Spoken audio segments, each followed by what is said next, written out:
Hey, how's everyone doing today? It's Paul, that car guy. Today's question is, why is my air conditioning not blowing cold enough?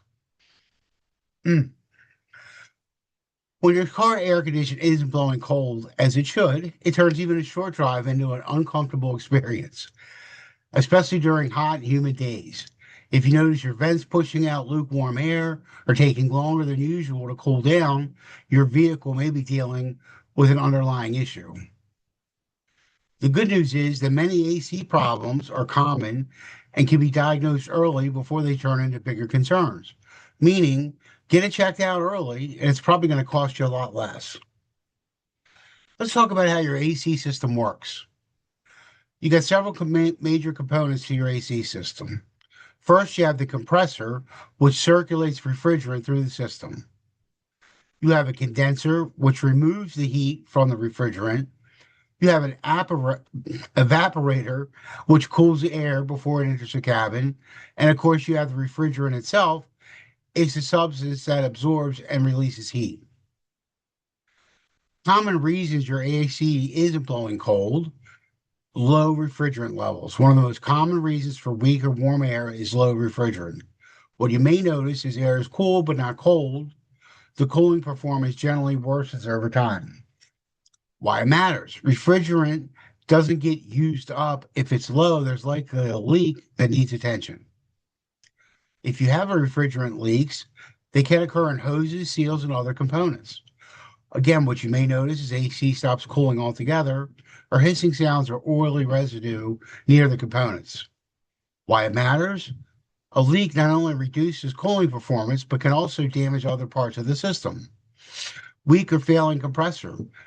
The compressor is the heart of your AC system. If it isn't working properly, the refrigerant can't circulate.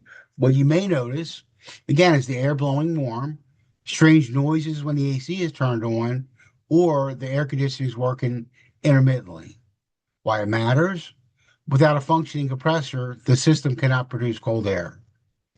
Could be just could just be a clogged or dirty condenser.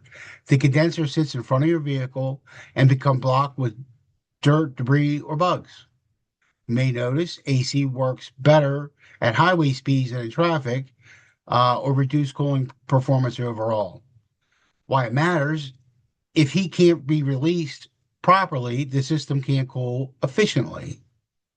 You could have a faulty blower motor or even as simple as a cabin air filter. Sometimes the issue isn't temperature, it's airflow. You may notice weak airflow from vents, uneven cooling inside the cabin.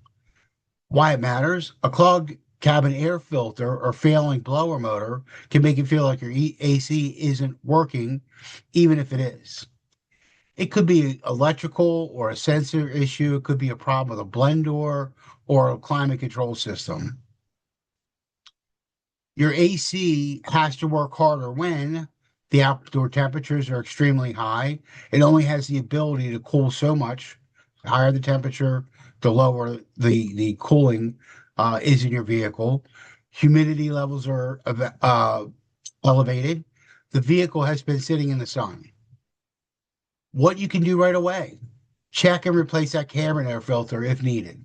One of the cheapest remedies to fix an AC system problem can quite literally be just your cabin air filter.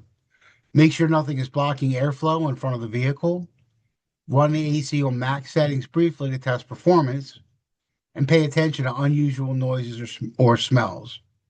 Why you shouldn't ignore it: reduce comfort during hot weather, increase strain on system components, more extensive repairs if leaks or failures worsen. Again, one of these things where if you get it checked out early, there's a good chance you're going to save yourself some money uh, by having them address it before it causes damage to other things. So, again, it's starting to get warmer out. It's going to be a concern. Make sure that you're paying attention to it and follow the steps we provided in today's episode. Thank you so much for joining us today. We'll see you next time.